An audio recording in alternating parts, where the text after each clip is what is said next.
एक जंगल में एक शेर रहता था। वह जंगल में सबसे ताकतवर और महान शिकारियों में गिना जाता था। अपने दल के साथ न जाने उसने कितने हिरणों और न जाने कितने भैंसों का शिकार किया करता, इसलिए उसे अपने ऊपर बहुत घमंड होने लगा था। इस पूरे जंगल में मेरे जैसा शिकारी कोई नहीं। मुझसे तो पूरे जंगल के जानवर डरते हैं।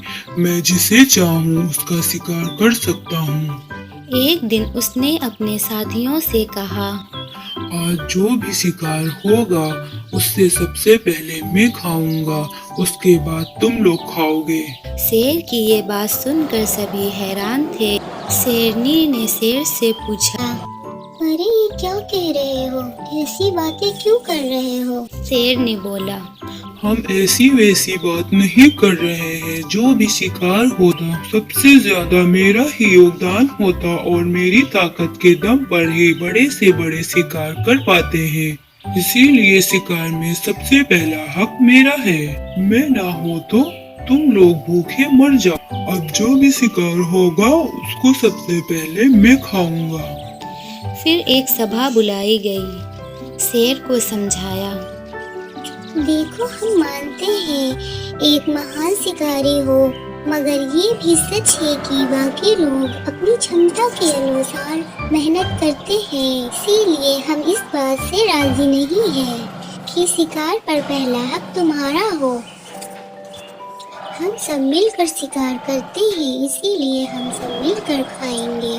शेर को ये बात समझ नहीं आई और शेर ने बोला, आज से मैं अकेले शिकार करूंगा और तुम सब मिलकर अपना शिकार करना। देखते हैं कौन कितना कुशल शिकारी है।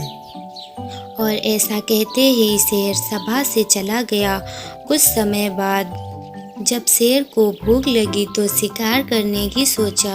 वो भैंसों के झुंड की तरफ दौड़ता हुआ चला गया। पर ये क्या, जो उसको देखकर डर जाती थी आज उसके आने पर जरा भी नहीं घबराई, उल्टे एकजुट होकर उस पर कूद पड़े।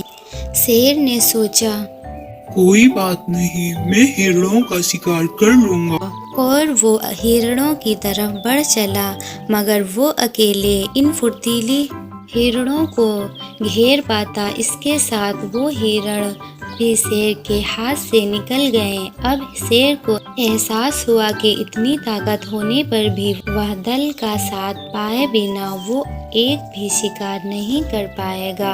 अब शेर को अपने किए पर पछतावा होने लगा था। शेर को अपने घमंड का एहसास होने लगा। अब वह अपने साथियों के पास पहुंचा। मुझे माफ कर दो, मुझसे भूल हो गई। और साथियों ने माफ कर दिया। वह साथ रहने लगा। किसी तरह का घमंड करने के बजाय अपने साथियों के साथ मिलकर काम करना चाहिए।